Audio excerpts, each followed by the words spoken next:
سب سے پہلے نبی و آل نبی کی بارگاہ میں درود پاک کا نذرانہ پیش کرے، باواز بلند پڑے، اللہم صلی علی سیدنا و مولانا محمد معدن الجود والکرم و آلہ وبارک وسلم، صلاۃ و سلام علیک یا رسول اللہ صلی اللہ تعالی علیہ وسلم۔ نعمتیں بانٹتا جس سمت وہ ذیشان گیا، نعمتیں بانٹتا جس سمت وہ ذیشان گیا، ساتھ ہی منشی رحمت کا قلم دان گیا۔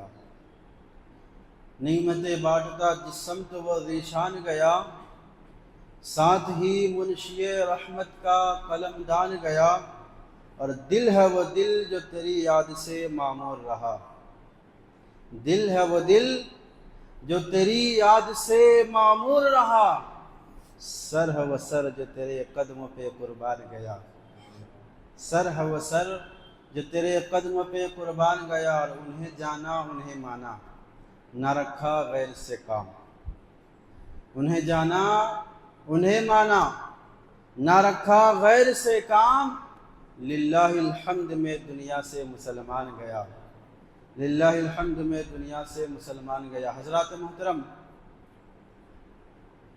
میں نے قرآن مقدس کی جس آیت کو اپنا عنوان سخن بنایا ہے، اللہ رب العزت ارشاد فرماتا ہے، لا اقسم بہذا البلد، مجھے قسم ہے اس شہر کی۔ اللہ نے کہا مجھے قسم ہے اس شہر کی، بلد کا معنی شہر ہوتا ہے۔ اب شہر سے کون سا شہر مراد؟ اللہ رب العزت آگے فرماتا ہے، وَأَنْتَ حِلٌّ بِهَذَا الْبَلَدِ، اَيْ أَنْتَ مُقِيمٌ بِهَذَا الْبَلَدِ، یعنی شہر مکہ کی قسم اللہ نے کیا، مجھے اس شہر کی قسم، اور فرمایا وہ شہر جس میں محبوب آپ جلوہ فرمائے۔ وَأَنْتَ حِلٌّ بِهَذَا الْبَلَدِ، محبوب جس شہر میں آپ جلوہ فرمائے۔ اب ذرا غور کیجئے، اللہ نے شہر مکہ کی قسم اٹھائی۔ شہر سے مراد یہاں بلد عام ہے، لیکن شہر سے مراد کوئی دوسرا شہر نہیں، علماء فرماتے ہیں شہر مکہ ہی ہے۔ شہر، کیونکہ یہ سورت جو ہے یہ سورت مکی ہے، اور مکہ مکرمہ میں یہ سورت نازل ہوئی تو حضور علیہ السلام اس وقت شہر مکہ میں موجود تھے۔ تو اللہ نے فرمایا مجھے شہر مکہ کی قسم۔ اب شہر مکہ کی قسم اللہ نے کیوں فرمایا؟ تو ذہن میں خیال یہ آتا ہے اس لیے کہ یہاں خانہ کعبہ ہے، اس لیے اللہ نے قسم اٹھایا ہوگا کہ یہاں مقام ابراہیم ہے، اس لیے اللہ نے قسم اٹھایا ہوگا، یا حجر اسود ہے اس لیے اللہ نے قسم اٹھایا ہوگا۔ لیکن جب آپ کتابوں کا مطالعہ کریں گے نا، یہ سارے جو ہے جواب نفی میں آپ کو ملے گا۔ اللہ نے اس لیے شہر مکہ کی قسم نہیں اٹھائی کہ یہ خانہ کعبہ ہے، اللہ نے اس لیے نہیں اٹھایا کہ یہ مقام ابراہیم ہے، اللہ نے شہر مکہ کی قسم اس لیے نہیں اٹھایا کہ یہاں حجر اسود ہے، یہاں منی ہے، عرفات ہے، اور دیگر متبرک مقامات ہے، اس لیے نہیں، بلکہ اس لیے وَأَنْتَ حِلٌّ بِهَذَا الْبَلَدِ، اس لیے اللہ نے شہر مکہ کی قسم اٹھائی کہ محبوب اس شہر کے گلیوں نے تیرے قدم چومے ہیں، محبوب اس شہر میں آپ کی جلوہ گری ہے، اس وجہ سے اللہ نے شہر مکہ کی قسم اٹھائی۔ اب شہر مکہ، یہ آیت کا معنی کیا ہوا کہ مجھے قسم ہے اس شہر کی، یعنی شہر مکہ کی، کون سا؟ جس میں محبوب آپ جلوہ فرمائے۔ تو اب حضور علیہ الصلوۃ والتسلیم تو ابھی مدینے میں تشریف فرمائے، تو پھر اس آیت کا معنی کیا ہوگا کہ مجھے اس شہر کی قسم جس میں آپ جلوہ فرمائے؟ تو علماء تفسیر بیان فرماتے ہیں، مفسرین اکرام بیان فرماتے ہیں کہ جب تک حضور مکے میں تشریف فرما تھے تو شہر مکہ کی قسم، اور جب حضور مدینہ لے تشریف لے گئے تو یہ شہر مدینہ کی قسم، یعنی حضور جدھر ہے وہ جگہ افضل ہے۔ اللہ نے فرمایا محبوب مجھے اس شہر کی قسم جس میں آپ جلوہ فرمایا، یعنی جب تک اللہ تبارک و تعالی، اللہ کے نبی حضور علیہ السلام مکے میں تھے تو شہر مکہ کی قسم، جب مدینہ میں چلے گئے تو شہر مدینہ کی قسم، اس لیے کہ میرے نبی کی یہ شان ہے، ایک بار جدھر سے وہ گزرے ہیں نصیر، ہزار بار ادھر سے بہارے گزرے ہیں۔ چند لمحے کے لیے تم ٹھہرے تھے جس پیڑ کے نیچے، سنا ہے آج تک اس پیڑ کا سایہ مہکتا ہے۔ تو حضور جدھر ہے وہ جگہ شان والی۔ بہرحال تو میں نے اس سے پہلے حج کے تعلق سے بیان کیا تھا، کچھ باتیں رہ گئی تھی بیچ میں، پھر خواجہ بندہ نواز گیسو دراز رحمۃ اللہ علیہ کا عرس آ گیا، اس پر میں نے بول دیا، تو کسی نے مجھ سے کہا حضرت وہ موضوع آپ کا پورا نہیں ہوا ہے، تھوڑا تفصیل کے ساتھ بیان کیجیے، اس لیے آج میں اسی کے تعلق سے بیان کروں گا۔ حج یہ اسلام کے ارکان میں سے ہے، تو جب کوئی بندہ حج کے لیے جائے، جس پر حج فرض ہو جائے، جو اس کے استطاعت رکھے، تو جب کوئی بندہ اللہ رب العزت کے گھر میں حج کرنے کے لیے جاتا ہے، تو فرمایا گیا جب کسی حاجی یا معتمر، کوئی حج کرنے والا یا کوئی عمرہ کرنے والا جب جائے اور اس کی نگاہ جب پہلی نظر خانہ کعبہ پر پڑتی ہے، فرمایا گیا اس وقت وہ شخص جو بھی دعا کرتا ہے اللہ اس کی دعا قبول فرماتا ہے، جو بھی دعا کرے۔ تو اس لیے اگر اللہ نے توفیق دینا تو سوچ کے جائے کہ انشاءاللہ جائیں گے تو یہ دعا مانگیں گے، مال و دولت کے لیے نہیں کہ یا اللہ مجھے مال دے دے، مجھے دولت دے دے، مجھے مکان و دکان دے دے، بلکہ سب سے اچھی دعا میں آپ کو بتاؤں، جب بھی اللہ اگر توفیق دے، اللہ بلا لے، تو پھر ربنا آتنا فی الدنیا حسنۃ وفی الآخرۃ حسنۃ وقنا عذاب النار، یہ دعا پڑھیے۔ اس میں اللہ نے دنیا اور آخرت کی سارے بھلائیاں رکھی ہیں، تو دنیا اور آخرت کی بھلائیاں اللہ سے طلب کرے۔ تو جب کوئی بندہ حج کرنے جاتا ہے تو خانہ کعبہ کا طواف کرتا ہے، خانہ کعبہ کا طواف کیا جاتا ہے، 7 چکر لگائے تو ایک طواف ہوتا، 7 چکر لگائے تو ایک طواف ہوتا۔ اور اس کی فضیلت کیا ہے، میں آپ کو ایک بڑی پیاری حدیث سناتا ہوں۔ حضور نبی رحمت صلی اللہ تعالی وسلم فرماتے ہیں جب کوئی شخص حج کرنے کے لیے یا عمرہ کرنے کے لیے جب کوئی شخص خانہ کعبہ کا طواف کرتا ہے، خانہ کعبہ کے طواف کے لیے وہ جیسے ہی جو ہے چلنے لگتا ہے، جیسے جیسے وہ قدم اٹھاتا ہے اور قدم رکھتا ہے، میرے نبی فرماتے ہیں اللہ رب العزت اس بندے کے ہر قدم اٹھانے پر، ہر قدم رکھنے پر اس کی نیکیاں بھی بڑھاتا ہے، اس کے گناہوں کو بھی مٹاتا ہے، نیکیاں بھی بڑھاتا ہے ہر قدم پر اور گناہوں کو بھی مٹاتا ہے۔ کتنی بڑی فضیلت ہے۔ اور ایک حدیث پاک ہے، حضور نبی رحمت صلی اللہ علیہ وسلم فرماتے ہیں جو کوئی بندہ خانہ کعبہ کا 7 چکر لگائے، یعنی خانہ کعبہ کا طواف کرے، 7 چکر لگائے، حضور علیہ الصلوۃ والتسلیم کے حدیث پاک حضور علیہ السلام فرماتے ہیں کہ اللہ تبارک و تعالیٰ اس شخص کو ایک غلام آزاد کرنے کا ثواب عطا فرماتا ہے، غلام آزاد کرنے کا۔ پہلے زمانے میں جو غلام ہوتا تھا اس زمانے کے حساب سے اگر ابھی جوڑا جائے تو ابھی کے 8-10 لاکھ بنتے ہیں۔ تو اگر کوئی خانہ کعبہ کے 7 چکر لگائے طواف کرے، اللہ تبارک و تعالیٰ اسے غلام آزاد کرنے کا ثواب عطا فرماتا ہے۔ اور ایک حدیث پاک حضور علیہ الصلوۃ والتسلیم، یہ حدیث پاک ہے، حضور علیہ السلام فرماتے ہیں جو خانہ کعبہ کا 50 طواف کرے، اس لیے جو لوگ عمرہ کرنے کے لیے جاتے ہیں نا، تو ایک دل میں یہ ارادہ بھی لے لے کہ انشاءاللہ اگر جائیں گے تو اس بار 50 طواف کریں گے۔ 7 چکر کا ایک طواف ہوتا ہے، تو 50 جو طواف کرے اس کی بڑی فضیلت آئی ہے۔ تو اگر اللہ نے توفیق دیا، اگر اللہ بلا لے، اتنی طاقت دے دے، اتنا مال دے دے کہ آپ جا سکو، تو خانہ کعبہ کے حج کے لیے یا عمرہ کے لیے جب جائے تو آپ یہ ارادہ کر لیجئے انشاءاللہ جائیں گے تو 50 طواف کریں گے۔ اس کی فضیلت یہ ہے، میرے نبی پاک صلی اللہ علیہ وسلم فرماتے ہیں جو شخص خانہ کعبہ کا طواف کرے اور 50 طواف کرے، میرے نبی فرماتے ہیں وہ گناہوں سے ایسے پاک و صاف ہو جائے گا جیسا کہ آج ہی ماں کے پیٹ سے پیدا ہوا، آج ہی ماں کے پیٹ سے پیدا، اس طریقے سے وہ گناہوں سے پاک و صاف ہو جائے گا۔ تو یہ طواف کرنے کی فضیلت ہے۔ اس کے بعد وہاں جو جاتے حجر اسود ہے، حجر اسود اس کو چوما جاتا ہے۔ یہ حجر اسود کیا ہے؟ حدیث پاک میں آتا ہے یہ جب جنت سے آیا تھا، یہ جنتی پتھر ہے، حجر اسود یہ جنتی پتھر ہے، جب یہ جنت سے آیا تھا نا تو کہا جاتا ہے کہ یہ دودھ سے زیادہ سفید تھا، یہ حجر اسود دودھ سے زیادہ سفید تھا، اور گنہگار لوگ اس کو چومتے ہیں اور گنہگاروں کی گناہوں کو وہ اپنی طرف کھینچ لیتا ہے وہ پتھر۔ فرمایا گیا کہ گناہوں کو، لوگوں کے گناہوں کو چوستے چوستے اس کا رنگ کالا ہو گیا۔ جب وہ جنت سے آیا تھا تو وہ دودھ سے بھی زیادہ سفید تھا۔ اللہ اکبر۔ تو لوگ جاتے حجر اسود کو چومتے ہیں، اور اتنی بھیڑ رہتی ہے وہاں، جو لوگ گئے ہوں گے ان کو پتہ ہوگا کتنی بھیڑ رہتی ہے۔ اور آدمی بوڑھا بھی ہونا، وہ بھی کوشش کرتا ہے کہ میں چوموں میں چوموں۔ ذرا غور کریے اس پتھر میں رکھا کیا ہے، اس پتھر کو کیوں چوما جاتا ہے؟ اس پتھر کو چومنے کے لیے اتنی بھیڑ لگی رہتی ہے، لوگ کوشش کرتے ہیں میں چوموں میں چوموں۔ اگر کوئی چومنا کسی کو نصیب ہو جائے، وہ خوشی سے مچلنے لگتا ہے کہ میں نے پتھر کو، حجر اسود کو چوما ہے۔ اس کی وجہ کیا ہے؟ حضرت عمر رضی اللہ تعالیٰ عنہ کا قول میں آپ کو بیان کروں۔ حضرت عمر رضی اللہ تعالیٰ عنہ ایک مرتبہ اس پتھر کو چومنے گئے تو پتھر سے مخاطب ہو کے کہنے لگے، اے حجر اسود سن، عمر جیسا آدمی تمہیں کبھی نہ چومتا اگر میرے مصطفیٰ تمہیں نہ چومے ہوتے۔ اللہ اکبر۔ کہاں عمر اس لیے نہیں چوم رہا ہے کہ تو جنت سے آیا ہے، اس لیے نہیں تمہیں چوم رہا ہے کہ تو لوگوں کی شفاعت کرے گا، سنو میں جو تمہیں چوم رہا ہوں اس کی وجہ یہ ہے کہ تجھے بوسہ میرے مصطفیٰ کریم نے دیا ہے۔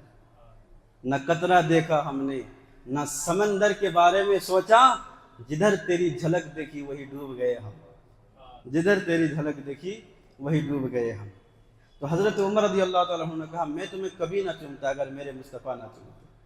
تو اب یہ حجر اسود جو ہے، اس کے بارے میں حکم کیا ہے کہ اگر موقع ملے تو اپنے دونوں ہاتھوں کو اس طرح رکھ کر کے پھر چوما جائے۔ اب اگر زیادہ بھیڑ ہو تو حکم ہے کہ مت چومو، دونوں ہاتھوں کو ادب کے ساتھ رکھ دو، رکھنے کے بعد اپنے ہاتھوں کو چوم لو، رکھنے کے بعد اپنے ہاتھوں کو چوم لو۔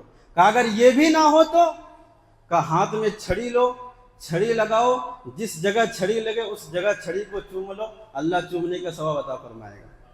کہا اگر یہ بھی نصیب نہ ہو تو کہا جہاں کھڑے ہو، بھیڑ ہو، ایک دوسرے کو دھکا نہیں دینا اس میں۔ بعض لوگ جو ہے آتے ہیں وہاں سے عمرہ کر کے بولتے ہیں 10 بار بوسہ لیا، 10 بار جو ہے اس پتھر کو چوما ہے، نہ جانے کتنے لوگوں کو دھکا دیا ہوگا۔ تو دھکا دینا یہ حرام ہے، اور حجر اسود کو چومنا یہ مستحب ہے۔ اب مستحب کام کے لیے حرام کام کرے کوئی، اس کی شریعت اجازت نہیں دیتا۔ اس لیے اگر موقع ملے تو اس کو چومے، ورنہ چومنے کا اشارہ کرے، وہاں ایک دوسرے کو دھکا نہ دے۔ فرمایا گیا اگر چھڑی سے بھی موقع نہ ملے تو آپ جہاں کھڑے ہو اپنے تصورات میں اپنے ہاتھوں کے ہتھیلیوں کو اس طرف کرے، تصورات میں سوچے کہ ہم نے حجر اسود پر ہاتھ رکھا، پھر ان ہاتھوں کو چوم لے۔ اس کے بارے میں فضیلت کیا ملے گی؟ میرے نبی پاک صلی اللہ علیہ وسلم کی حدیث پاک ہے، قیامت کا دن ہوگا، اللہ تبارک و تعالیٰ کی بارگاہ میں حجر اسود کو لایا جائے گا۔ اللہ تبارک و تعالیٰ حجر اسود کو اس دن زبان بھی دے گا، ہونٹ بھی دے گا۔ اللہ رب العزت کی بارگاہ میں وہ حجر اسود جو عرض کرے گا، یا اللہ اس بندے نے مجھے چوما تھا، اس بندے نے مجھے چوما تھا، آج میری شفاعت اس بندے کے حق میں قبول فرما۔ اللہ تبارک و تعالی حجر اسود کے کہنے پر اس چومنے والے کو بخش دے گا، جنت عطا فرمائے گا۔ اللہ اکبر۔ یہ حجر اسود شفاعت کرے گا۔ لوگ نبی کی شفاعت پر بولتے ہیں کہ حضور کو شفاعت کی طاقت نہیں، وہ تو اپنی جان نہیں بچا سکتے، اپنی بیٹی کو نہیں بچا سکتے، وہ ہمیں کیا بخشوائیں گے؟ ایسی باتیں کیا کرتے ہیں۔ لیکن میرے نبی فرماتے ہیں حجر اسود شفاعت کرے گا۔ اللہ اکبر۔ ہم تو کہتے ہیں کہ ہمارے اعمال کیسے، ہمارے اعمال ایسا نہیں کہ ہم بخشے جائے، رب ہمیں بخش دے، ہمیں تو بس آسرا ہے، ہمیں تو بس امید ہے، تو اپنے نبی کی شفاعت ہے، اپنے نبی کی شفاعت پر امید ہے۔ اس لیے کہ صحابہ اکرام کا بھی یہی عقیدہ تھا، حالانکہ صحابہ اکرام نمازی بھی تھے، غازی بھی تھے، تقوی و طہارت بھی رکھتے تھے، وہ نمازوں کی پابندی بھی کرتے تھے، ہر قسم کا تقوی ان کے پاس ہوتا تھا، لیکن انہیں نماز پر بھروسہ نہیں تھا، انہیں تقوی و طہارت پر بھروسہ نہیں تھا، بلکہ وہ یہ کہتے ہیں یا رسول اللہ نہ طاعت پر، نہ تقوی پر، نہ زہد و اتقاء پر ہے، ہمارا ناز جو کچھ ہے محمد مصطفیٰ پر ہے۔ ان کا عقیدہ یہ تھا۔ بہرحال تو حضور علیہ السلام فرماتے حجر اسود کو جس نے چوما ہوگا، جو حج کرنے یا عمرہ کرنے جاتے ہیں، قیامت کے دن حجر اسود شفاعت کرے گا، یا اللہ اسے بخش دے، اور اللہ اس کی شفاعت قبول بھی فرمائے گا۔ اللہ اکبر۔ تو اس طریقے سے حکم ہے کہ پہلے چوما جائے، چومنا نصیب نہ ہو، اگر بھیڑ زیادہ ہے تو چومنے کی کوشش کرے، اشارہ کرے، اللہ تبارک و تعالیٰ جو چومنے کا فائدہ ہے اللہ تبارک و تعالیٰ وہ فائدہ اسے عطا کر دے گا۔ اس کے بعد ہے مقام ابراہیم۔ اللہ تبارک و تعالیٰ قرآن مجید میں ارشاد فرماتا ہے وَاتَّخِذُوا مِن مَّقَامِ إِبْرَاهِيمَ مُصَلًّى، جہاں حضرت ابراہیم علیہ السلام کھڑے تھے اس جگہ کو مصلی بنا لو، نماز پڑھنے کی جگہ بنا لو، یعنی وہاں نماز پڑھو۔ اب ذرا غور کیجئے کہ وہاں حضرت ابراہیم موجود نہیں ہے، حضرت ابراہیم علیہ نبینا علیہ الصلوۃ والتسلیم کے قدم کے نشان موجود ہے، آپ کے قدم پاک کے نشان وہاں موجود ہے۔ اس قدم کے جو نشان ہے اس کی یہ شان ہے کہ اللہ نے ان قدموں کے نشان کو قرآن مجید میں بیان فرمایا وَاتَّخِذُوا مِن مَّقَامِ إِبْرَاهِيمَ مُصَلًّى، جہاں حضرت ابراہیم کے پاؤں کے نشان ہے وہاں نماز پڑھو۔ تو ذرا غور کرے، اس حضرت ابراہیم کے پاؤں کے نشان کی یہ شان ہے، تو پھر وہ جگہ جہاں میرے مصطفیٰ تشریف فرما ہے اس جگہ کی شان کا عالم کیا ہوگا؟ جہاں حضور تشریف فرما ہے اس جگہ کی شان کا عالم کیا ہوگا؟ اللہ اکبر۔ یہ مقام ابراہیم جو پتھر تھا نا، اس پر چڑھ کر کے حضرت ابراہیم علیہ السلام نے خانہ کعبہ کی تعمیر کی تھی، خانہ کعبہ کی تعمیر کی تھی۔ اچھا، اس کے بارے میں مختلف اقوال ہے، میں آپ کو ایک بات بتاتا ہوں۔ یہ حضور حضرت ابراہیم علیہ نبی علیہ الصلوۃ والتسلیم کے قدم کے نشان اس پتھر پر آیا کب؟ کیونکہ آپ جتنے بار اس پتھر پر چڑھتے تھے ایسا نہیں کہ ہر بار وہ نشان بن گیا، ایک ہی بار کا نشان موجود ہے۔ حضرت ابراہیم علیہ الصلوۃ والتسلیم کے قدم کے نشان ایک ہی بار کا موجود ہے، کیونکہ اس سے پہلے بھی آپ چڑھتے تھے۔ تو مفسرین اکرام فرماتے ہیں کہ حضرت ابراہیم نے اس پتھر پر چڑھ کر کے خانہ کعبہ کی تعمیر کی۔ جب تعمیر مکمل کر دی گئی، جب خانہ کعبہ مکمل ہو گیا، تو حضرت ابراہیم علیہ نبینا علیہ الصلوۃ والتسلیم نے اپنے ہاتھوں کو رب کی بارگاہ میں اٹھایا، ربنا تقبل منا انک انت السمیع العلیم، عرض کرنے لگے یا اللہ یہ جو تو نے حکم دیا تھا میں نے تیرے حکم کی تعمیل کی اور تیرا گھر بنا دیا، ربنا تقبل منا، اس کو ہم سے تو قبول فرما، یہ چھوٹا سا کام میں نے کیا تو قبول فرما لے، بے شک تو ہی سننے اور جاننے والا ہے۔ یہ دعا کی اللہ رب العزت کی بارگاہ میں، اور حضرت ابراہیم نے کہا یا اللہ تو نے حکم دیا، میں نے حکم کی پابندی کی، حکم کی تعمیل کی، تیرا گھر بنا دیا، اب میں نے جو محنت کی ہے، میں نے جو تیرا گھر بنایا ہے، خانہ کعبہ کی تعمیر کی ہے، مجھے اس کے بدلے میں اجرت دے، مجھے مزدوری دے، جو میں نے مزدوری کی ہے، میں مزدور بن کر کے اس گھر کو بنایا، مجھے مزدوری عطا فرما۔ اللہ کی رحمت پکار اٹھی، اے ابراہیم تو میرا خلیل ہے، تو نے میرا گھر بنایا، میرے حکم کی تعمیل کی، تو بتاؤ تم کیا چاہتے ہو، تو مانگو، تیرا رب تمہیں سب کچھ عطا فرمائے گا۔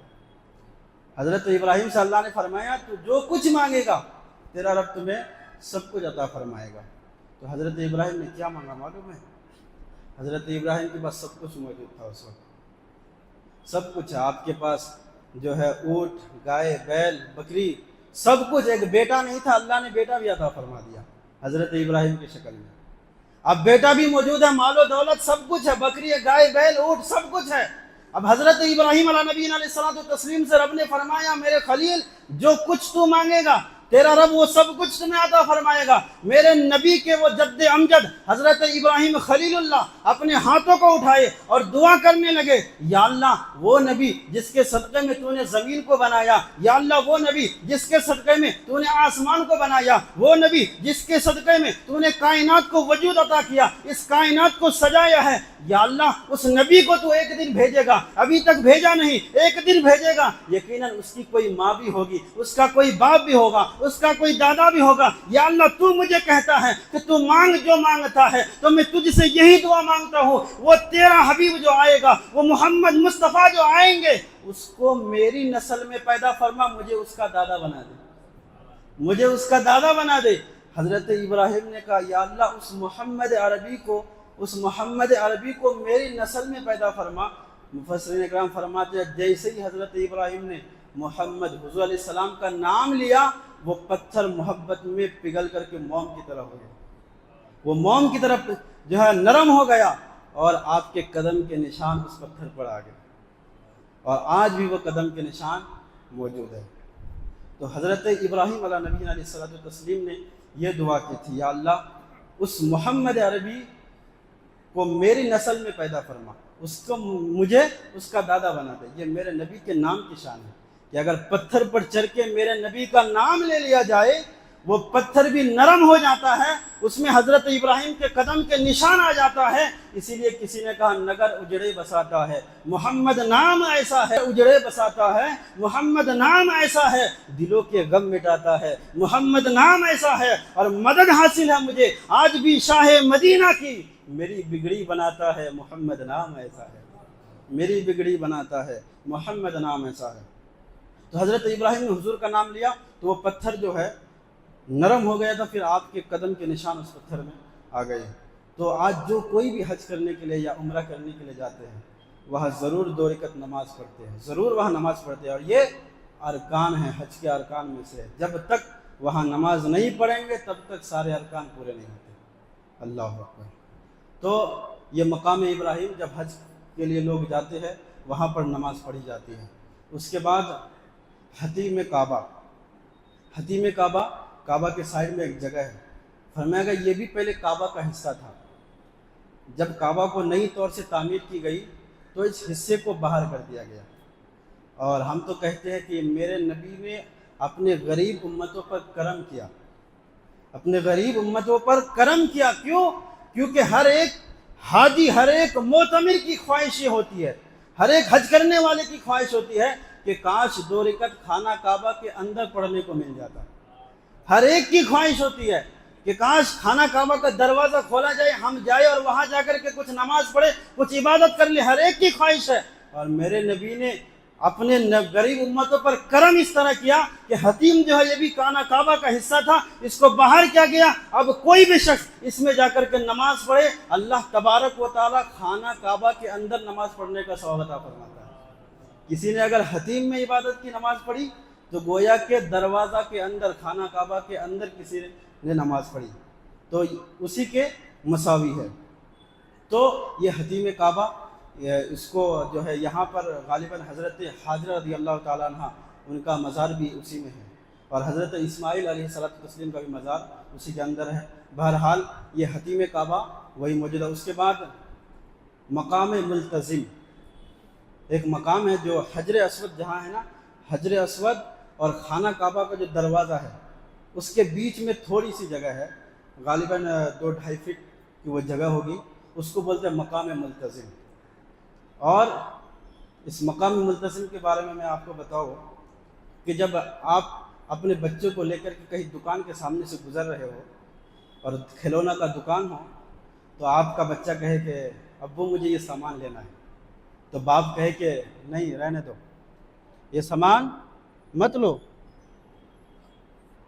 تو جب کوئی بچہ باپ سے خواہش ظاہر کرے کہ مجھے یہ سامان چاہیے اور باپ کیا کہے کہ نہیں لینا، باپ کیا کہے کہ نہیں لینا، لیکن بیٹا کہتا ہے مجھے چاہیے، اب وہ رونے لگتا ہے، چیخنے لگتا ہے، اب باپ سوچتا ہے کہ اس کو دینا ہی پڑے گا، اس کو دینا ہی پڑے گا، نہیں دیں گے تو یہ گھر ہی نہیں جائے گا۔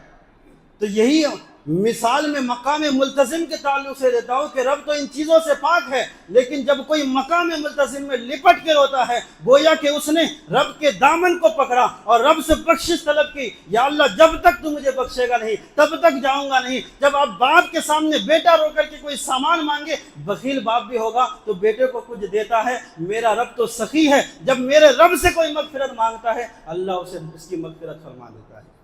تو یہ مقام ملتزم جہاں اس کو پکڑ کر کے رو رو کر کے دعا مانگی جاتی ہے، حضور علیہ السلام بھی وہاں جو ہے ہاتھ اٹھا کر کے رو رو کر کے دعا فرماتے تھے۔ یہ مقام ملتزم ہے۔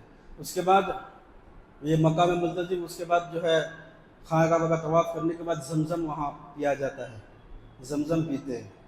اللہ اکبر، یہ بھی اللہ کی کتنی بڑی نعمت ہے نا، ہم ایک بوند کے لیے ترستے ہیں لیکن جو وہاں جاتے ہیں اس کے لیے بالکل اویلیبل ہے پانی زمزم۔ اس کو جب پیے نا، اللہ نے توفیق دے آپ جائے تو سوچے یہ کہ یہ وہ پانی ہے جو حضرت اسماعیل علیہ السلام کے پاؤں کے رگڑنے سے پانی نکلا تھا۔ یہ سوچ کر کے پیجئے اور یہ سوچئے یہ وہ مبارک پانی ہے، یہ آب زمزم۔ اس کا مقام یہ ہے کہ معراج کی رات جب میرے نبی کو اللہ نے بلایا تو معراج کی رات اسی زمزم کے پانی سے میرے نبی کے قلب اطہر کو، میرے نبی کو دل کو دھویا گیا۔ یہ آب زمزم سے دھویا گیا، یہ سوچ کر کے اس کا استعمال کریں۔ اللہ اکبر۔ اس کے بعد پھر مینا میں جایا جاتا ہے، غالباً 8ویں تاریخ کو مینا جایا جاتا ہے، اور پھر 9ویں کی فجر پڑھ کر کے عرفات کی طرف روانہ ہوتے ہیں۔ اور میدان عرفات وہ کیسا میدان ہے، وہ کیسی جگہ ہے، اللہ اکبر۔ لوگ کتنا بھی بڑا امیر ہو، کتنا بھی دولت مند ہو، اس کے پاس مکان، دکان، زمین و جائیداد، سونا چاندی سب ہے، لیکن جب عرفات میں جاتا ہے نا، زمین پر مٹی میں بیٹھ جاتے ہیں، مٹی میں بیٹھ جاتے ہیں۔ یہ نہیں سوچتے میرے کپڑے گندے ہو جائیں گے، یہ نہیں سوچتے، وہ کہیں بھی بیٹھ جاتے ہیں۔ اور جب کوئی شخص میدان عرفات میں جاتا ہے، اور یہ حج کا ایسا رکن ہے نا، فرمایا گیا جب کوئی شخص 9ویں ذی الحجہ کو صرف عرفات کے فضا سے گزر جائے، حاجیوں میں اس کا نام شمار ہو جاتا ہے، حاجیوں میں اس کا نام شمار ہو جاتا ہے۔ اور میدان عرفات میں جب کوئی جاتا ہے، اللہ رب العزت فرشتوں سے پوچھتا ہے، فرشتوں یہ لوگ کیوں یہاں آئے؟ حالانکہ اللہ کو سب معلوم ہے، اللہ کو سب معلوم، اللہ سب جانتا ہے۔ جب میدان عرفات میں لوگ جاتے ہیں، اللہ تبارک و تعالیٰ فرشتوں سے پوچھتا ہے، فرشتوں بتاؤ یہ لوگ یہاں کیوں آئے ہیں اور کیا کر رہے ہیں؟ فرشتے کہتے ہیں، یا اللہ یہ تو تیری رضا چاہتے ہیں، یہ تیری رضا چاہتے ہیں، تجھے راضی کرنے کے لیے آیا ہے، اور تیری رضا کی طلب جو طالب ہے، تیری رضا کو طلب کر رہے ہیں، تجھ سے معافی مانگ رہا ہے۔ اللہ اکبر۔ جب فرشتے یہ کہتے ہیں نا، اللہ تبارک و تعالیٰ ان فرشتوں سے مخاطب ہو کے فرماتا ہے، اے فرشتوں، اگر یہ میری رضا کے لیے آیا، میری رضا چاہتا ہے، تو سنو، میں نے ان سبوں کو بخش دیا، ان سبوں کو میں نے معاف کر دیا ہے، اور جنتیوں میں ان سبوں کا نام شمار کر دیا ہے۔ اللہ اکبر۔ یہ میدان عرفات ہے۔ اللہ اکبر۔ پھر آپ کو اللہ نے اگر دولت دیا، طاقت دیا، استطاعت ہے، تو آپ حج کو ضرور جائیں۔ جس طریقے سے حج کرنے پر فضیلت ہے، اسی طریقے سے حج نہ کرنے پر وعید بھی ہے، وعید بھی ہے۔ حضور علیہ السلام کی ایک حدیث میں آپ کو سناتا ہوں، اس کو ذرا دل سے سنیے گا اور سوچئے کہ آج بہت سارے لوگ ایسے ہیں، مال و دولت ہے، سوچتے گھر بنا لو، سوچتے بچوں کے رشتے کر لو، یہ کام کر لو، وہ کام کر لو، پھر جائیں گے حج کو۔ ایسا نہیں ہے، زندگی کا کوئی بھروسہ نہیں۔ میرے نبی پاک صلی اللہ علیہ وسلم کی حدیث پاک ہے، حضور فرماتے 4 اشخاص ایسے ہوں گے، 4 اشخاص، 4 قسم کے لوگ ایسے ہوں گے، قیامت کے دن ان سے کوئی عذر کے بارے میں نہیں سنا جائے گا، کوئی بہانہ نہیں سنا جائے گا، کوئی بہانہ اس کی نہیں مانی جائے گی۔ قیامت کا دن ہوگا، اس کا کوئی عذر مانا نہیں جائے گا، اور اس کو پکڑ کر کے جہنم میں ڈال دیا جائے گا۔ 4 قسم کے لوگ ہوں گے۔ پہلے قسم کے لوگ، میرے نبی پاک صلی اللہ علیہ وسلم فرماتے ہیں، پہلے قسم میں وہ لوگ ہیں جس کے کانوں میں اذان کی آواز جائے اور بغیر کسی عذر کے وہ نماز نہ پڑھے۔ اللہ اکبر۔ کتنی بڑی بات ہے۔ آج لوگ نماز کو جو ہے چھوٹی سمجھ لیے ہیں، اس سے کوئی نہیں پڑھتے، ہم کیوں پڑھیں گے، ٹائم ہی نہیں ملتا، ایسی باتیں کرتے ہیں۔ ہر چیز کے لیے ٹائم ہے، نماز کے لیے ٹائم نہیں۔ فیس بک چلانے کے لیے گھنٹوں کا گھنٹہ ٹائم، واٹس ایپ چلانے کے لیے ٹائم، یوٹیوب چلانے کے لیے ٹائم، ہر چیز کرنے کے لیے، کھانے کے لیے، پینے کے لیے، گھومنے کے لیے، ہر چیز کے لیے وقت ہے، اور رب کے لیے وقت ہی نہیں ہے۔ میرے نبی فرماتے ہیں، جس کے کانوں میں اذان کی آواز پہنچے اور بغیر کسی عذر کے وہ نماز کے لیے نہ آئے، قیامت کے دن کوئی بہانہ نہیں سنا جائے گا، پکڑ کر کے جہنم میں ڈال دیا جائے گا۔ اللہ اکبر۔ دوسرا شخص، میرے نبی پاک صلی اللہ علیہ وسلم فرماتے ہیں، وہ شخص جس کے سامنے دسترخوان لگا ہو، اس کے پاس سب ہو، اور کوئی سائل مانگنے کے لیے آئے، کوئی مانگنے کے لیے آئے، اور وہ شخص اس کو کچھ نہ دے۔ مانگنے سے مراد وہ آج کل کے لوگ نہیں ہیں، آج کل جیسے مانگتے پھرتے ہیں، ایسے لوگوں کو دینا بھی نہیں چاہیے۔ ہاتھ پیر سب سلامت ہے، کما کے کھا بھی سکتا ہے، لیکن وہ مانگ کے کھا رہا ہے، تو ایسے لوگوں کو آپ سمجھا دیجئے کہ اللہ نے ہاتھ دیا، پیر دیا، کما کے کھاؤ، مانگنا چھوڑو۔ یہ مانگنے سے حضور نے منع بھی فرمایا۔ بہرحال جو شریف فقیر ہے، جس کو شریعت نے اجازت دیا ہے مانگنے کی، اس کے تعلق سے ہے۔ میرے نبی فرماتے جس کے سامنے دسترخوان لگا ہو، اس کے پاس سب کچھ ہو، اور کوئی فقیر مانگنے کے لیے آ جائے اور وہ اس کو کچھ نہ دے، ایسے شخص کو بھی جہنم میں ڈال دیا جائے گا، کوئی عذر اس کا نہیں سنا جائے گا۔ تیسرا شخص، میرے نبی پاک صلی اللہ علیہ وسلم کی حدیث پاک ہے، فرماتے تیسرا وہ شخص جس کے پاس حج کرنے کے لیے استطاعت تھی، حج کرنے کی استطاعت تھی، مال و دولت سب کچھ، لیکن اس کے باوجود حج نہ کرے، بغیر حج کرے مر جائے، بغیر حج کیے اس کا انتقال ہو جائے، مر جائے، حالانکہ اس کے پاس طاقت تھی اتنی کہ وہ حج کر سکے، لیکن نہیں کیا، میرے نبی فرماتے ہیں قیامت کا دن ہوگا، اس کا کوئی بہانہ نہیں سنا جائے گا، اس کو پکڑ کر کے جہنم میں ڈال دیا جائے گا۔ تو ذرا غور کرے۔ اور ایک حدیث پاک میں آپ کو سناتا ہوں، حضور علیہ الصلوۃ والتسلیم کی حدیث پاک ہے، جو شخص طاقت کے باوجود، استطاعت کے باوجود حج نہ کرے، میرے نبی فرماتے ہیں اس شخص سے مجھے کوئی لینا دینا نہیں ہے، وہ یہودی ہو کر مرے یا نصرانی ہو کر مرے۔ اللہ اکبر، کتنی بڑی جو ہے بڑی بات ہے یہ۔ فرماتے ہیں وہ یہودی مرے یا نصرانی مرے، اس سے کوئی لینا دینا نہیں ہے، اگر حج رہنے کے باوجود، حج کی استطاعت کے باوجود حج نہ کرے۔ تو اللہ نے اگر دولت دیا، مال دیا، تو دیر نہ کرے، حج کر لیا کرے۔ اللہ تبارک و تعالی حج کرنے سے مال میں جو ہے فراوانی عطا فرماتا ہے۔ ایسا نہیں کہ اتنا خرچہ ہو جائے گا پھر آ کر کے یہ کام کیسے کریں گے، آ کر کے یہ گھر کیسے بنائیں گے، ایسا نہیں ہے۔ میرے نبی پاک صلی اللہ علیہ وسلم کی حدیث پاک حضور فرماتے ہیں حج اور عمرہ محتاجگی کو اور گناہوں کو ایسے مٹا دیتا ہے جیسے بھٹی میں ڈالنے کے بعد لوہے کی زنگ ختم ہو جاتی ہے۔ اللہ اکبر۔ تو محتاجگی سے دور ہوتی ہے، ایسا نہیں کہ محتاجگی بڑھ جائے گی، آپ کا جو ہے جمایا ہوا پیسہ ختم ہو جائے گا، ایسا نہیں ہے۔ اللہ تبارک و تعالیٰ خیر و برکت عطا فرمائے گا۔ بہرحال وقت ہو چکا ہے، میں یہیں تک اپنی بات کو ختم کر رہا ہوں۔ وما علینا الا البلاغ۔ السلام علیکم ورحمۃ اللہ وبرکاتہ۔ دو سوال ہے، اس سوالات کو سن لیجئے۔ ایک سوال یہ کہ بعض جگہ یہ رواج ہے کہ انسان جب سفر کے لیے جائے، کبھی گھر سے سفر کے لیے نکلتے ہیں تو بولتے ہیں کہ پیچھے سے آواز نہیں دینا چاہیے۔ اس وقت پیچھے سے آواز دیں گے تو یہ مطلب اس کو نحوست کہتے ہیں۔ یہ نحوست نہیں ہے، شریعت میں اس کا کوئی جو ہے حصہ نہیں ہے، یہ بالکل جاہلانہ بات ہے، جہالت ہے۔ پیچھے سے آواز دینے میں کوئی قباحت نہیں ہے، شریعت نے اس کو منع نہیں کیا ہے۔ اور ایک سوال، لوگ گاڑی چلائے رات میں، آگے سے بلی چلا جائے، راستہ کاٹ دے جس کو بولتے ہیں، تو بولتے ہیں تھوڑی دیر گاڑی رکا کر کے تھوڑی دیر وہاں رکنا ہے، اس کے بعد آگے بڑھنا ہے، ورنہ کچھ نقصان ہو جائے گا۔ تو یہ بھی جہالت ہے، جہالت کے علاوہ اور کچھ نہیں ہے۔ بلی یہ نحوست کی پہچان نہیں ہے، بلی کو نحوست ہی، گویا کہ بلی کو نحوست ہی سمجھ لیے، حالانکہ حضرت ابو ہریرہ حضور کے صحابی یہ بلی کو پسند فرماتے تھے۔ تو بلی یہ نحوست کی پہچان نہیں ہے، بلی آگے سے گزر جائے تو کوئی نحوست نہیں ہوتی۔ اللہ تبارک و تعالی ہم سبوں کو عمل کرنے کی توفیق عطا فرمائے۔